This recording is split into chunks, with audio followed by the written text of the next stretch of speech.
함께 증거받을 하나님 말씀 제목은 데살로니가 교인들의 신앙입니다. 데살로니가 교인들의 신앙. 우리 성도님들 데살로니가 교회 성도들의 신앙에 대해서 잘 알죠. 데살로니가 교회 성도들은 바울 사도로부터 얼마간 복음을 증거를 받았다고 해요? 새 안식일 3주예요. 3주. 3주밖에는 복음을 증거를 받지 못했는데요. 네, 그들의 신앙은 오늘날 모든 교회의 그 본이 되는 참된 교회의 모습으로 세워져가는 그런 신앙들을 가지고 있었던 그 신앙이 바로 오늘 여기 본문에 나와 있는 대로 믿음의 역사와 사랑의 수고와 또 우리 주 예수 그리스도에 대한 소망의 인내가 있는 그런 교회였더라는 거예요. 먼저 바울 사도가 1절에 보면은 그 데살로니가 교회 성도들에게 보내는 편지를 통해서 그들에게 은혜와 평강이 있을 것을 기원하는 것을 볼 수가 있어요. 이제 은혜와 평강에 대해서는 우리가 오후 시간에 갈라디아서 1장을 통해서 증거를 받을 것입니다.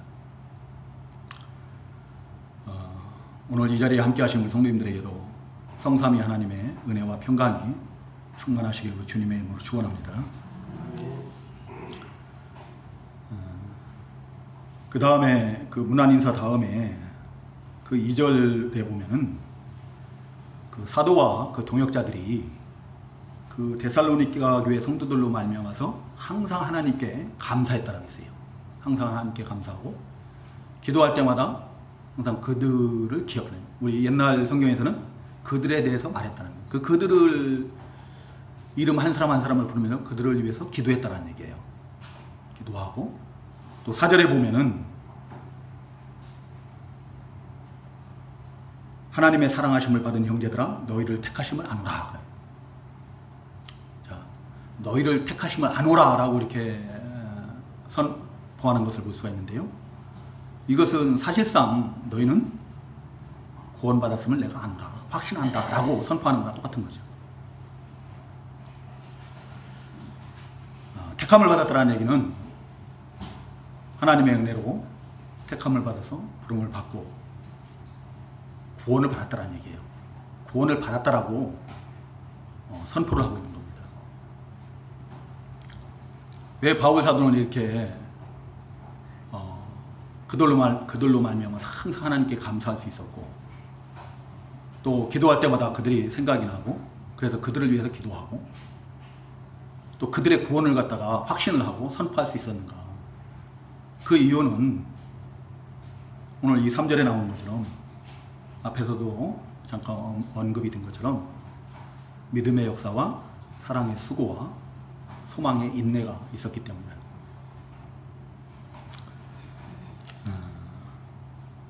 이제 우리 성도님들에게도 또 우리 교회에도 이러한 믿음의 역사와 사랑의 수고와 소망의 인내가 있기를 간절히 소망합니다. 그래서 늘 우리 성도님들을 생각할 때마다 하나님께 감사가 나오고 또 기도할 때마다 우리 성도님들이 생각이 나서 그 한 사람 한 사람을 붙들고 또 기도하고 또 여러분들의 그 구원을 확신하고 선포할 수 있는 그런 우리 교회가 됐으면 좋겠어요. 그런 우리 성도님들이 됐으면 좋겠어요. 그런 간절한 소망을 가지고 이 말씀을 증거하고 우리 성도님들과 함께 은혜를 나누려고 합니다. 우리 성도님들 잠 잘 주무셨어요? 예? 날이 너무 덥죠? 거기는 추우신가 봐요. 저는 더운데 선풍기까지 들어갔는데도 더워요. 자, 날이 너무 더워요. 너무 덥고 우리가 일상생활 하기도 힘들 정도로 이렇게 엄청나게 덥고 힘든데 우리 성도님들 좀 그래도 우리 교회는 예배당은 시원하죠?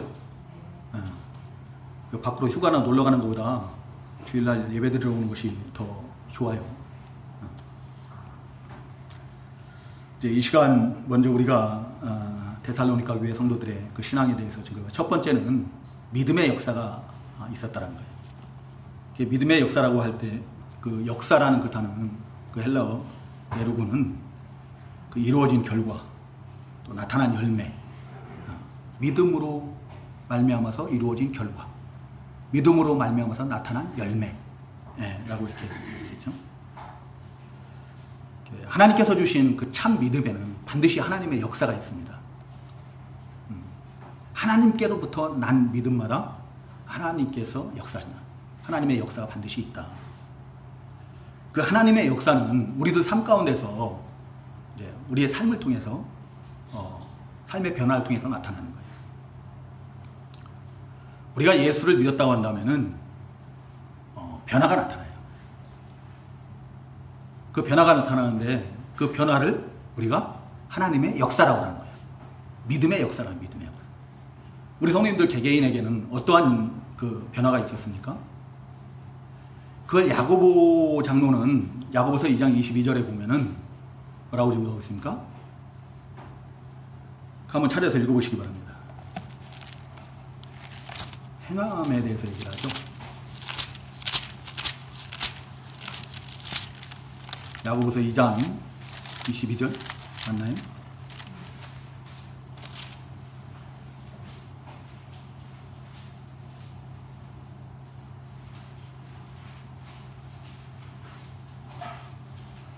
찾으셨나요? 같이 읽어보겠습니다. 시작. 네가 보거니와 믿음이 그의 행함과 함께 일하고 행함으로 믿음이 온전하게 되었느니라. 우리가 하나님의 은혜로 택함을 받고 그 성령님의 부르심의 역사, 효력 있는 그 부르심의 역사로 우리가 거듭나게 되고, 그래서 우리가 예수 그리스도를 믿었다면은 반드시 어떤 그 하나님의 역사가 나타나는 거예요. 그 변화의 역사가 나타나거든요. 근데 그것이 뭘로? 우리 삶 가운데 그 행함으로 나타나는 거거든요. 믿음이 그의 행함과 함께 일하고 행함으로 믿음이 온전하게 되었다. 행함이 없는 믿음은 어떤 믿음이라고 해요? 죽은 믿음이에요. 곧 우리가 믿음으로 말미암는 그 우리의 변화가 없다고 한다면 그 사람은 죽은 믿음이라는 거예요. 산 믿음이 아니라는 거예요. 하나님께서 주신 참 믿음은 변화가 있어요. 행함이 따릅니다. 우리가 행함으로 구원을 받는 게 아니라 우리가 믿음으로 말미암아서 우리에게 변화가 있는 거예요. 변화. 행함이 따르는 거예요.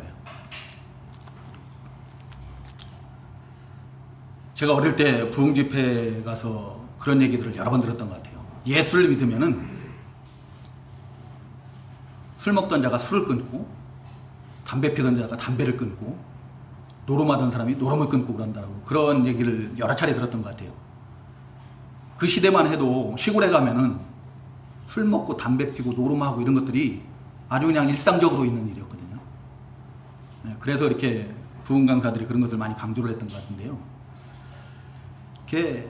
우리가 예수를 믿으면 삶에 그 변화가 일어나는데 전체적으로 다 변화가 일어나는 거예요. 우리의 생각, 우리의 가치관까지도 다 변화가 됩니다. 우리가 믿기 전에는 누구 중심이었어요? 모든 것이 나 중심이에요. 내가 주인이에요. 내가 주. 내가 주인 된 그런 생각을 하고, 내가 주인이 되어 나 중심의 생각을 하고 나를 위해서 살고 그랬는데, 이제 우리가 예수를 믿게 되면은 하나님 중심의 삶을 살게 됩니다. 예수님 중심의 그런 삶을 살게 됩니다. 이 데살로니가 교회 성도들에게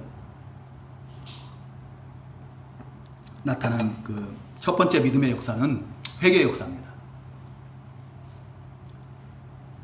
그 9절에 보면은, 9절 중반절에 보면은 너희가 어떻게 우상을 버리고 하나님께로 돌아와서, 그 데살로니가 교회 성도들이 그동안 하나님을 알지 못함으로 누구를 섬겼어요? 우상을 섬겼어요. 우상을 섬기는데 이제 우상을 버리는 거예요. 버리고 하나님께로 돌아왔다는 거죠. 돌아왔다는 것이 뭐예요? 회개한 거예요. 회개. 여러분, 회개라는 것은 그냥 내가 하나님 앞에 내 죄를 자복하고 용서를 구하고 그것만이 회개는 아니다. 회개는 완전한 하나님께로의 그 방향 전환이에요. 돌아오는 것을 의미하는 거예요. 자, 내가 어떤 죄를 짓는 생활을 하고 있어요. 근데 하나님 앞에 늘 그 신앙 양심 때문에, 죄책감 때문에 하나님 앞에 잘못했습니다, 용서해 주세요 하는데 여전히 그 죄를 짓고 있다면 그 사람은 회개를 한 사람이에요, 안 한 사람이에요? 하나님 앞에 자기 죄를 자복하는, 용서를 구하는 기도는 했을지언정 회개는 안 한 거예요. 돌이키지는 않은 거예요. 우리 누가복음 15장에 보면 탕자 비유의 말씀이 나오죠. 우리 주님께서 그 탕자 비유로 말씀하시는 그런 내용이 나옵니다. 탕자가 아버지의 재산을 받아가지고 다른 도시에 가고 허랑방탕해갖고 그 재산을 다 잃어버리죠. 다 잃어버리고 난 다음에 완전히 알거지가 되는 거예요. 그래서 이제 남의 집 그 돼지를 먹이지 않습니까? 돼지 치는 일을 하지 않습니까? 근데 그해 흉년이 들어갖고 이제 먹을 것이 없는 거예요. 그러니까 돼지가 먹는 그 쥐업 열매를 먹는다고 하지. 근데 그것마저도 주인이 못 먹게 하는 거예요. 돼지 먹어야 되는데 왜 네가 먹냐. 근데 그때서야 이제 자기가 자기 잘못을 깨닫는 거예요. 그래서 후회를 하고, 이제 아버지의 집에는 하인들도 많고 하인들도 먹을 것이 풍족하고 뭐 그런데, 그럼 후회를 하는 거예요. 자기가 이제 돌아갈 것을 결심을 하죠. 근데 거기까지만 하고 만약에 안 돌아간다면 어떻게 되겠어요? 그 아버지 집에 있는 것이 자기 것이 될 수가 있어요? 안 되죠. 결심하는 것만으로는 안 되는 거예요. 자기가 잘못했다고 깨닫는 것만 가지고는 안 되는 거예요. 하나님께로 돌이켜야 되는 거예요. 아버지께로 돌이켜야 돼요. 완전히 돌아가야만이 그것이 진정한 회개인 거예요. 이 자리에 계신 우리 성도님들, 또 저에게도 이런 회개의 역사가, 그런 믿음의 역사가 있기를 간절히 소망합니다. 이거 없이는 우리가 신앙생활을 못하는 거예요.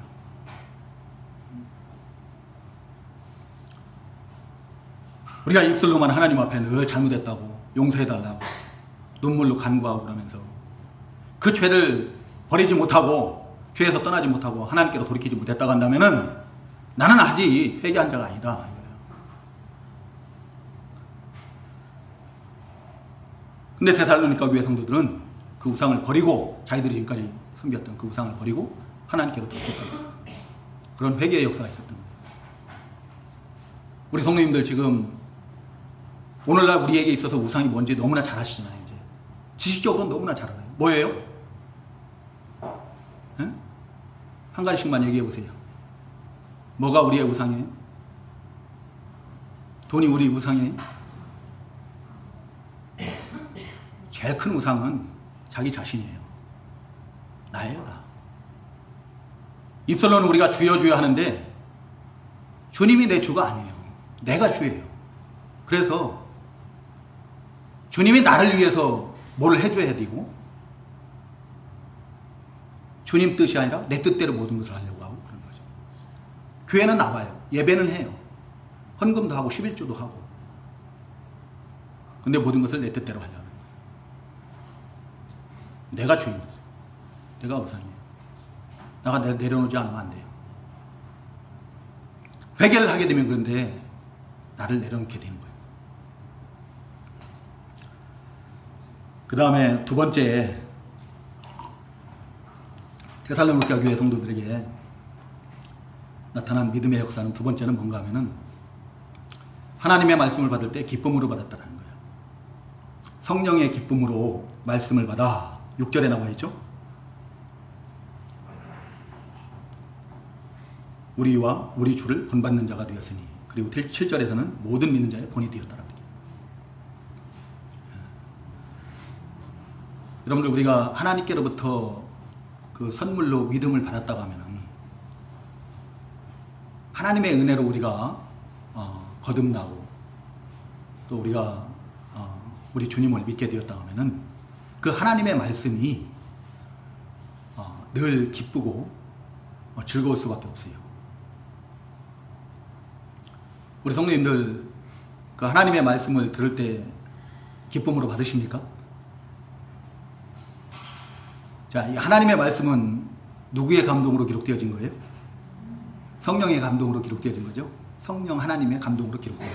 하나님의 감동으로, 성령님의 감동으로 기록된 거죠. 기록하는 자들이 다 성령의 감동을 입어서 기록을 한 거거든요.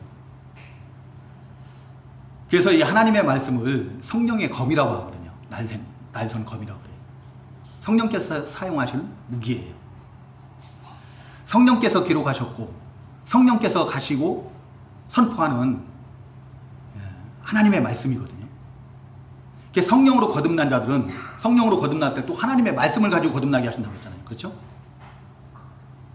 우리가 성령의 역사로 성령께서 하나님의 말씀을 통해서 우리를 거듭나게 하셨기 때문에 우리가 하나님의 은혜로 거듭난 자들, 하나님의 은혜로 믿음을 선물로 받는 거야. 예수 그리스도를 믿는 자들은 그 성령의 감동으로 기록된 모든 말씀들, 그 말씀들이 선포되어질 때 그 말씀들을 들을 때 어떻게 해요?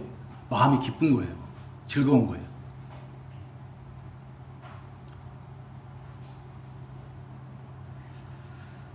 우리 성님들 성경을 읽으면 이게 도대체 무슨 말씀인지 하나도 모르겠고 그렇습니까? 신앙생활 어느 정도 하셨으면은 그 영안이 열려야 돼요. 거기 하나님의 말씀 가운데서 그 시간에 나에게 주시는 감동이 있어야 돼요. 성령께서 주시는 감동이 있어요. 그래서 그 말씀이 무엇을 나에게 교훈하시고자 하는가 그것을 우리가 깨달을 수 있어야 돼요. 그럴 때 그 말씀이 나에게 큰 기쁨이 되고 힘이 되고 능력이 되고 그러는 거예요.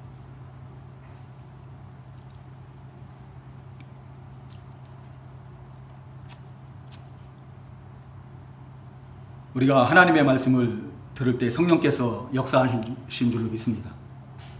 성령께서 역사하시고 우리에게 감동을 주시고 깨닫게 하시고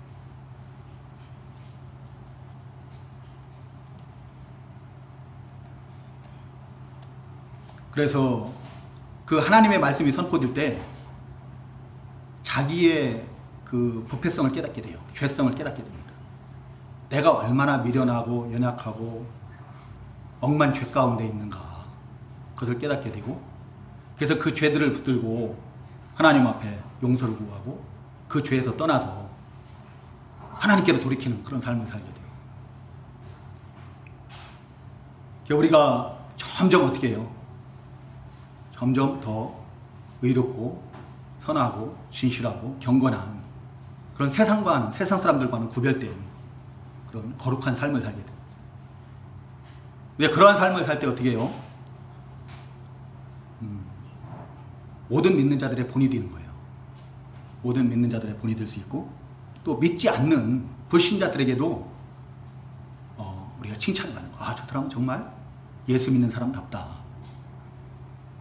그런 말을 듣게 되는 거죠. 그게 우리를 향한 하나님의 뜻이다.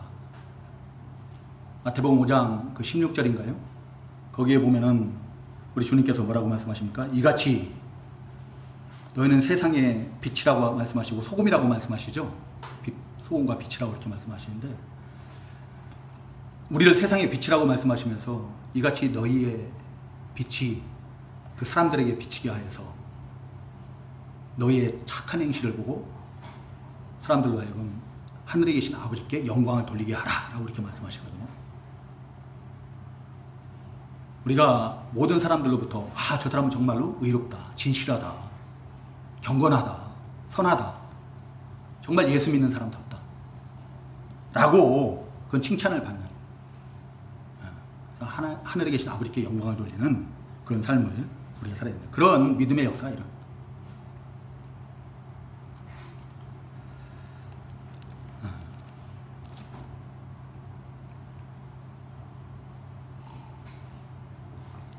앞에서도 말씀드렸지만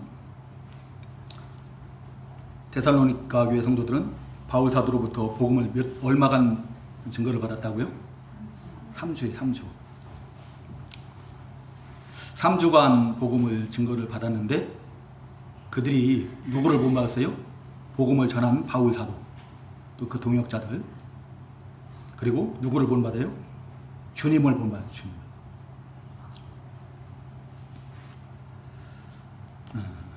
그래서 모든 믿는 자들의 본이 되었다라고 했어요. 우리 성님들은 지금 얼마나 복음을 증거를 받았습니까? 네? 제가 알기로는 여기서 제일 짧은 기간 복음을 증거받은 사람이 누구일까요? 누구예요? 우리 유원규 성도님일 것 같아요. 유원규 성도님이 가장 짧은 기간 복음을 증거를 받은 것 같은데 그래도 3주는 더 증거를 받으셨죠. 믿음의 역사가 있어야 되거든요. 저에게는 뭐 본받을 만한 게 없어요. 저는 우리 성도님들보다 더 연약하고 부족한 것이 많은 그런 종입니다. 저를 본받으라고는 제가 우리 성도님들에게 말씀드리지 못하겠고, 우리 성도님들 우리 주님을 본받으시기 바랍니다. 우리 주님에게서 본받을 수 있는 거 제일 생각나는 게 뭐예요? 첫 번째가 우리가 주님을 본받아야 된다고 하면 뭐를 좀 본받아야겠어요? 가장 오래 신앙생활 오래 하신 분이 누구예요? 예? 가장 신앙생활 오래 하신 분. 날 때부터 나는 모태신앙이었다. 손 들어보세요. 저보다도 오래 신앙생활 하신 분들이 계실 텐데 뭐 여쭤보려고요. 뭐를 본받았으면 좋겠어요? 예? 제가 지금 귀가 어두워졌어요. 잠을 잘못 자가지고. 뭐를 본받아야 돼요? 용서요. 용서. 맞아요. 누가 말씀하신 걸 대신 받아서 말씀하신 거예요? 아니에요? 제일 짧은 기간 동안 복음을 증거받은 우리 유한교 성도님이 용서를 본받아야 된다 했는데요. 맞습니다. 용서. 또 온유, 사랑. 사랑 누가 얘기했어요? 예? 또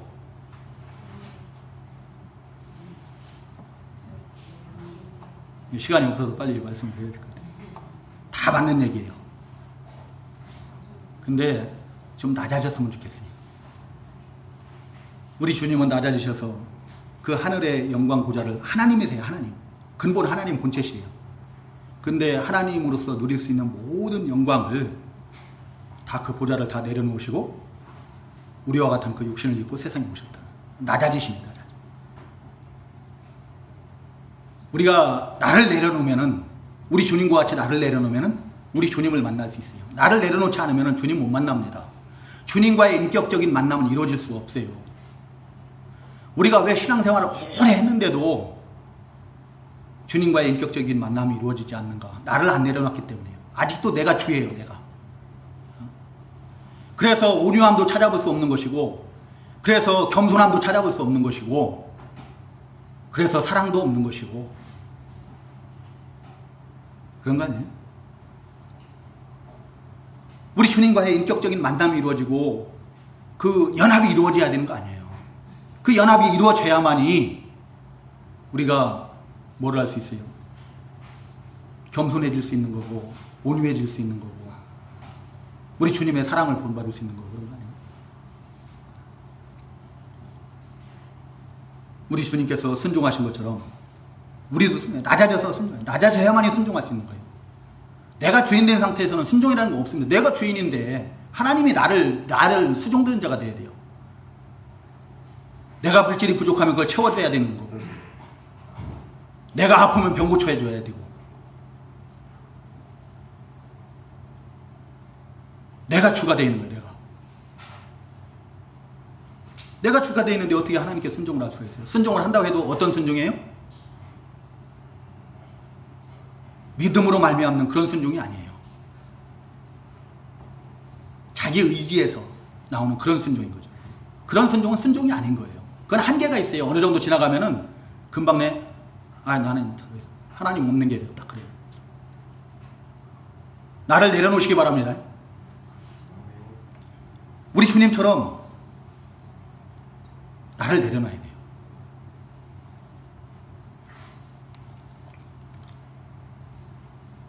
나를 내려놓으면은 내가 점점 우리 주님을 닮아갈 줄로 믿습니다. 주님을 닮아가서 모든 믿는 자들의 본이 될 수 있을 줄로 믿습니다. 나를 내려놓을 생각들이 거의 없으신 것 같아요.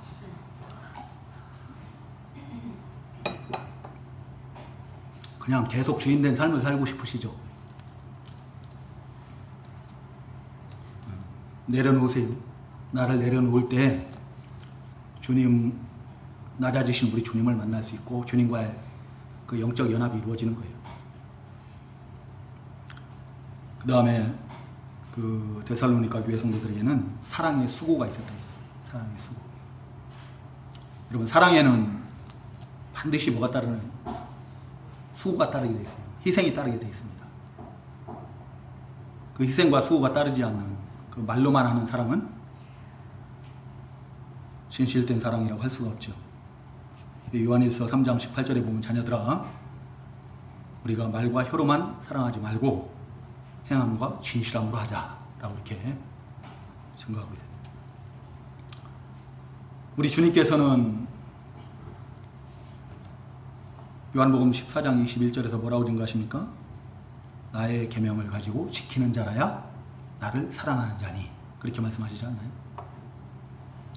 그리고 바로 그 뒤에 23절에서도 사람이 나를 사랑하면 나의 말을 지킬 것이다 라고 그렇게 말씀하십니다. 이 말씀은 무슨 말씀인가 하면은, 우리 주님을 사랑하려면은, 우리 주님을 사랑한다면은 우리 주님의 그 계명을, 그 말씀을 지키는 그 희생 수고가 따른다는 얘기예요. 데살로니가 교회 그 성도들, 그들의 그 사랑은 예수님에 대한 사랑입니다. 예수님에 대한 그 사랑의 수고가 있었던 건데요. 우리가 예수님을 사랑하게 되면은 그 사랑이 교회에 대한 사랑으로 나타난다고 했어요. 또 믿음의 형제들에 대한 그 사랑으로 나타난다고 했죠. 예수님에 대한 사랑은 여러 가지 방법으로 이렇게 표현이 됩니다. 헌신, 봉사, 섬김, 구제, 이렇게 다양한 방법으로 표현이 되는데요. 그 9절에 보면은 데살로니가 교회 성도들도 그 섬김의 수고가 있었다는 거죠. 9절 하반절에 보면은 살아계시고 참되신 하나님을 섬겼다라고 했어요. 그들이 어떤 하나님을 섬겼다고요? 살아계시고 참되신 하나님. 자, 우리 성도님들 지금 우리가 하나님을 살아계신 하나님으로 믿고 섬기십니까?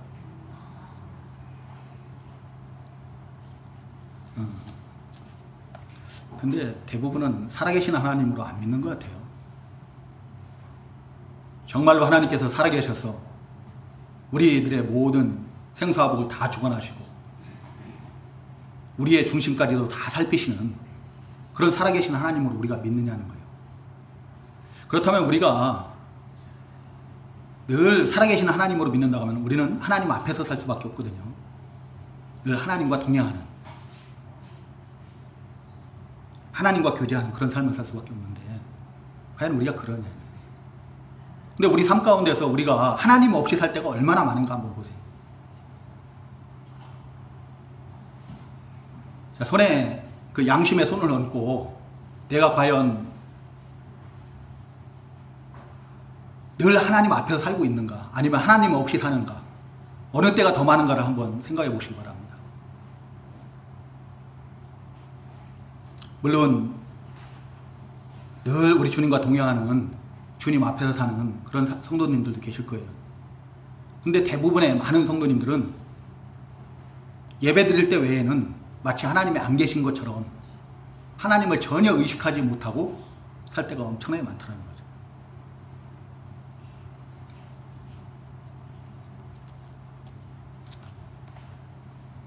하나님의 말씀들을, 그 약속의 말씀들을 그대로 다 믿으십니까? 진실하신 하나님으로 믿으시냐는 거예요. 하나님께서 약속하신 모든 말씀들을 그대로 믿느냐라는 거예요. 믿으십니까? 어째 확신이 없어요. 하나님을 진실하신 하나님으로 안 믿는 거죠. 하나님을 내가 내 지식으로 판단하고 생각하고 그러고 있지는 않아요, 지금. 이 정도는 괜찮겠지. 이 정도는 하나님께서 눈 감아 주시겠지. 하나님께서 이건 이해해 주시겠지. 혹시 그렇게들 하지 않으세요?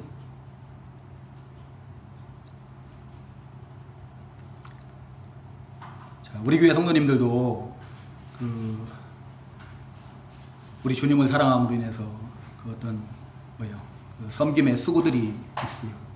이 무더운 여름날 교회에 나오셔서 뭐 청소 봉사하시고 식사 봉사하시고 또 어려움 당한 성도들을 위해서 기도하시는 분들도 계시고 또 물질로 예물로서 이렇게 섬기는 분들도 계시고 여러 모양으로 이렇게 헌신하고 섬기고 그러는데 근데 데살로니가 교회 성도들에게 있어서 그 사랑의 수고는 그 진일보한 그런 사랑의 수고였다. 그게 뭔가 하면 바로 복음을 전했다라는 거예요. 8절에 보면 주의 말씀이 너희에게로부터 마게도냐와 아가야에만 들릴 뿐 아니라 하나님을 향하는 너희의 믿음의 소문이 각처에 퍼졌다라고 이렇게 증가합니다. 주의 말씀이 너희에게로부터 마게도냐와 아가야에만 들릴 뿐 아니라, 들린다라는 이 단어는 그 헬라어 그 단어를 갖다 그대로 직역을 하면은 크게 울리는 나팔 소리예요. 크게 울리는 나팔 소리. 또 천둥 소리와 같이 들렸다라는 거예요. 그 데살로니가 교회 성도들이 마게도냐와 아가야 또 각처의 헬라 지방에 복음을 전하는데, 그 전하는 복음 전하는 소리가 그렇게 천둥 소리와 같이 크게 울리는 나팔 소리와 같이 힘있게 전파됐다는 거예요.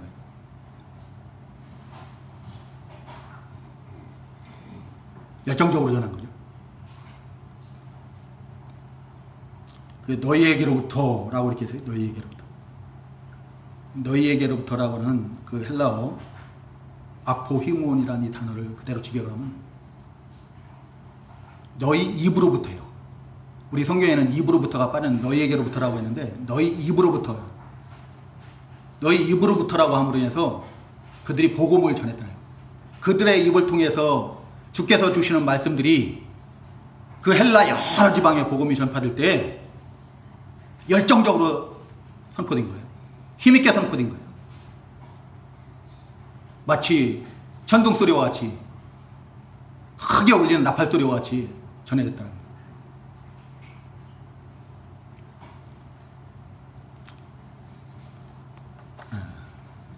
우리가 그 당시에는 우리가 잘 알고 있는 것처럼 그 당시에는 예수 믿는 것이 그렇게 쉽지가 않았습니다. 예수를 믿게 되면 많은 환란이 따랐어요. 예수 믿는 것만도 환란이 따르는데 복음 전하는 일은 뭐 말할 것도 없죠. 여러분들 바울 사도가 복음을 전할 때 얼마나 많은 그 환란이 따릅니까? 우리 성도님들 그 고린도후서 11장 23절에서 26절인가요? 거기 한번 가서 찾아볼 28절까지인가요? 고린도후서 11장 23절에서 28절.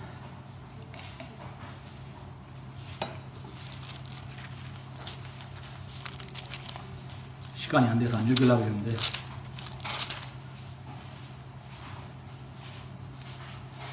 거기에 보면은 바울 사도가 복음 전하기 위해서 얼마나 많은 그 사랑의 수고를 했는지 증거가 되고 있습니다. 내가 수고를 넘치도록 하고 옥에 갇히기도 더 많이 하고 매도 수없이 맞고 여러 번 죽을 뻔하였으니 유대인들에게 40에서 하나가 만매를 5번 맞았으며 3번 태장으로 맞고 1번 돌로 맞고 3번 파선하고 일주야를 깊은 바다에서 지냈으며 여러 번 여행하면서 강의 위험과 강도의 위험과 동족의 위험과 이방인의 위험과 시내의 위험과 광야의 위험과 바다의 위험과 거디 형제의 위험을 당하고 또 수고하며 애쓰고 여러 번 자지 못하고 줄이며 목마르고 여러 번 굶고 춥고 헐벗어노라. 이렇게 많은 그 환난을 당했다. 그럼에도 불구하고 그 데살로니가 교회 성도들이 자기들이 스스로 여러 지역에 복음을 전했다라는 거예요. 이것이야말로 그들의 그 주님에 대한 가장 큰 그 사랑의 증거가 아닌가 생각합니다. 우리 주님에 대한 사랑이 충만함으로 인해서 어떻게 해요? 그 영혼들을 사랑하는 거예요. 영혼들을 구원받지 못한 그 영혼들을 긍휼히 여기고 그들에게 복음을 전하고 너희는 가서 모든 족속으로 제자를 삼으라는 그 우리 주님의 명령을 그대로 지켜 행하는 거예요. 여러분들 손양원 목사님 잘 아시죠? 손양원 목사님 일대기에 대해서 이렇게 뭐 전체적으로 이렇게 그하지 못했지만 영화화 했더라고요. KBS에서 이렇게 제작을 했어요. 그렇죠? 지난 성탄절에는 주기철 목사님에 대해서 그 했고요.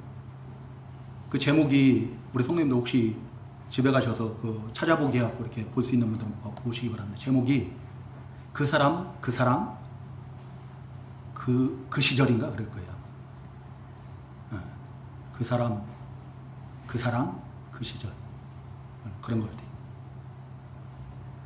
그 손장원 목사님이 우리 주님을 사랑하는 마음이 충만해가지고 복음 사역한 곳이 어디예요? 그 문둥병자들이 모여 사는 애양원 아닙니까?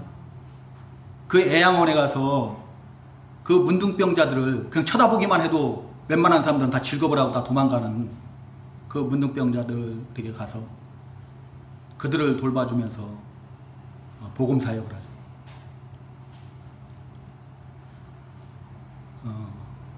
그 환자들의 그 환부를 갖다가 주기철 목사님은 입으로 빨아줬다 그래요.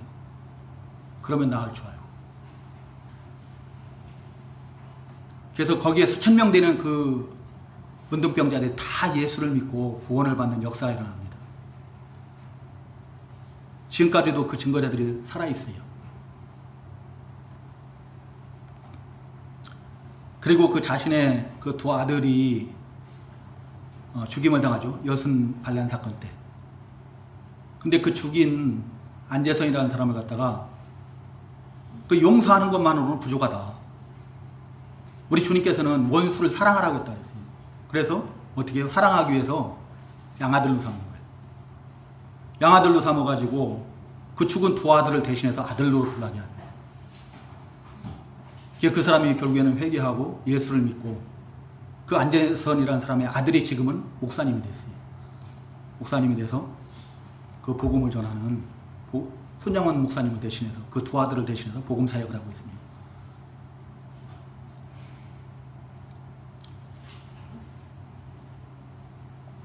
우리 성도님들이 우리 주님을 사랑함으로 교회를 위해서 헌신하고 수고하고 봉사하고 또 어려움 당한 성도들을 위해서 기도하고 구제도 하고 그런 걸 잘 알아요. 그렇지만 우리의 그 사랑의 수고도 좀 더 업그레이드 돼야 돼요. 거기에 머무르지 않고 정말로 영혼을 사랑할 수 있는, 그래서 그들에게 복음을 전할 수 있는 그런 사랑의 수고로 좀 업그레이드 했습니다. 진일보 해야 됩니다. 우리들이 전하는 그 복음으로 말미암아서 그 죽어가는 영혼들이 구원을 받고 그 하나님의 나라가 확장되는 그런 놀라운 하나님의 역사가 이루어지기를 간절히 소망합니다. 시간이 많이 지났는데요. 세 번째는 소망의 인내가 있습니다.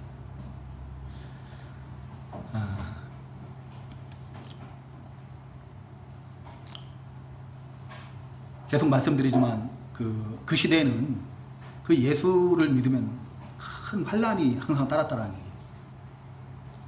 환란이 있고 핍박이 있고, 그럼에도 그들이 그 모든 환란과 핍박을 다 견딜 수 있었던 것은, 참을 수 있었던 것은 바로 예수 그리스도에 대한 그 소망 때문에, 소망.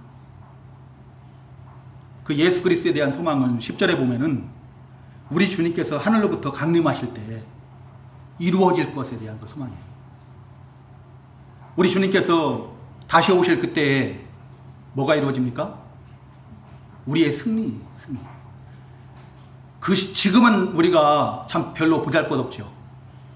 사람들에게 멸시받고 조롱받고 그 시대에는 많은 핍박과 환란이 따르고 그랬어요. 그렇지만 우리 주님께서 다시 오실 때 우리를 핍박하는, 우리를 멸시하고 조롱하는 자들은, 손가락질하는 자들은 다 어떻게 돼요? 멸망을 당할 것이고, 그때 우리는 그 가운데서 건짐을 받는 거예요. 최종적으로 승리를 하게 된 거죠. 그 승리를 바라보는 것이고, 우리 주님께서 다시 오실 때에 우리 몸의 구속함을 입는다 했어요. 우리가 영혼의 구원을 받았을지언정 아직 몸의 구속은 받지 못했어요. 우리 주님께서 오셔야만이 우리 몸의 구속을 받는 거예요. 그의 구원의 완전한 성취다. 그러니까 우리가 더 이상 썩지 않고 더럽지 않고 쇠하지 않는 그 영광스러운 영생의 그 부활에 참여하게 됩니다. 그런 것을 바라본 거죠. 그런 것을 바라봄으로 해서 우리가 모든 핍박과 환난과 멸시와 조롱이나 이런 것을 다 참고 견딜 수 있는, 여기서 인내라는 이 히브리어 헬라어죠. 헬라어 휘포모네스란 히포모네스라는 이 단어는 그냥 소극적인 어떤 그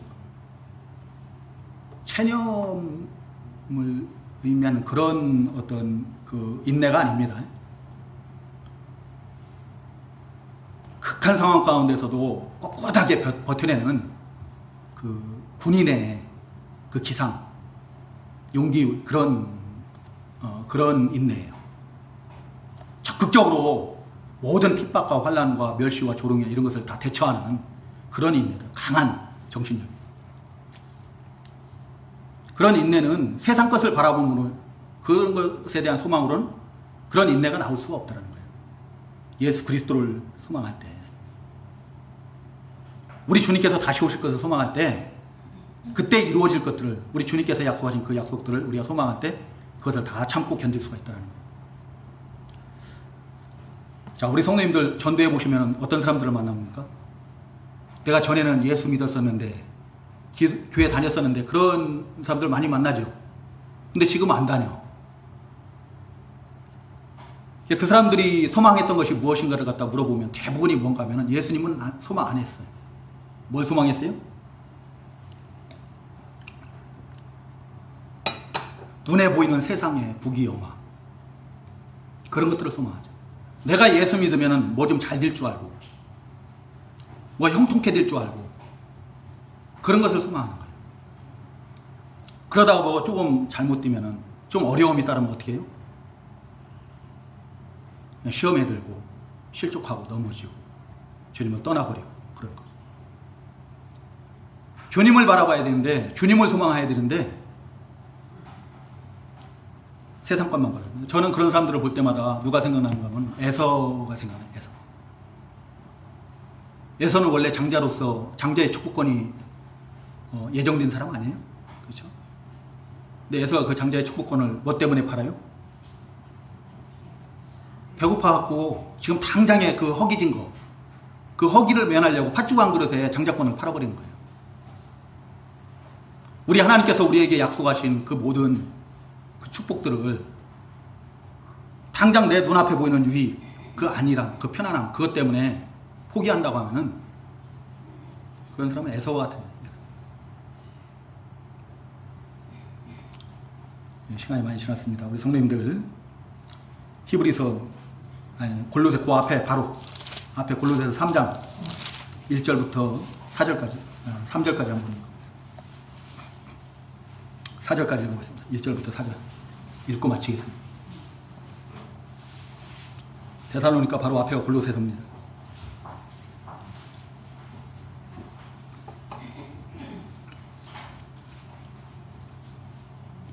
같이 읽습니다. 시작.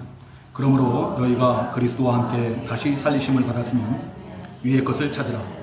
거기는 그리스도께서 하나님 우편에 앉아 계시느니라. 위의 것을 생각하고 땅의 것을 생각하지 말라. 이는 너희가 죽었고 너희 생명이 그리스도와 함께 하나님 안에 감추어졌습니다. 우리 생명이신 그리스도께서 나타나실 그때에 너희도 그와 함께 영광 중에 나타나리라. 아멘. 예. 하늘에 계신 우리 하나님, 우리 주님을 소망하시기 바랍니다. 세상 것, 땅의 것, 눈에 보이는 것들 소망하지 마세요. 믿음의 주여 우리를 온전케 하시는 예수를 바라보세요. 우리 예수님께서는 자신이 십자가, 그 부끄러운 십자가를 지심으로 말미암아서 우리를 구속하시고 구원하게 될 그 영광을 바라보면서 그 부끄러운 십자가를 다 참으시고 견디시고 그것을 다 감당하셨다 했어요. 우리가 당장에 당하는 어떤 어려움, 고통, 이런 것들을 면하려고 우리 주님을 포기하고 믿음에서 떠나고 그러지 마시기 바랍니다. 히브리서 6장 19절에 보면은 바른 성경에서는 우리가 가진 소망은 우리 영혼의 안전하고 확실한 닷과 같다고 했어요. 우리 영혼의 안전하고 확실한 닷과 같다. 그래서 우리를 휘장 안으로 들어가게 한다. 우리 주 예수 그리스도에 대한 소망이 없는 사람들, 우리 주님의 재림, 우리 주님께 속히 오신다고 그랬거든요. 우리 성도님들, 우리 주님 속히 오신다는 말씀 믿으십니까? 안 믿죠. 절대 안 믿죠. 수천 년 후에 오실 거라고 믿을 거예요. 그렇죠? 그러면서 어떻게 참되신 하나님으로 믿는다고 그래요? 오늘 밤에 오늘 당장 오실 줄로 믿으시기 바랍니다. 속히 오신다고 말합니다. 내 상자는 안 오신다라고 생각하고 내 마음대로 생각합니다.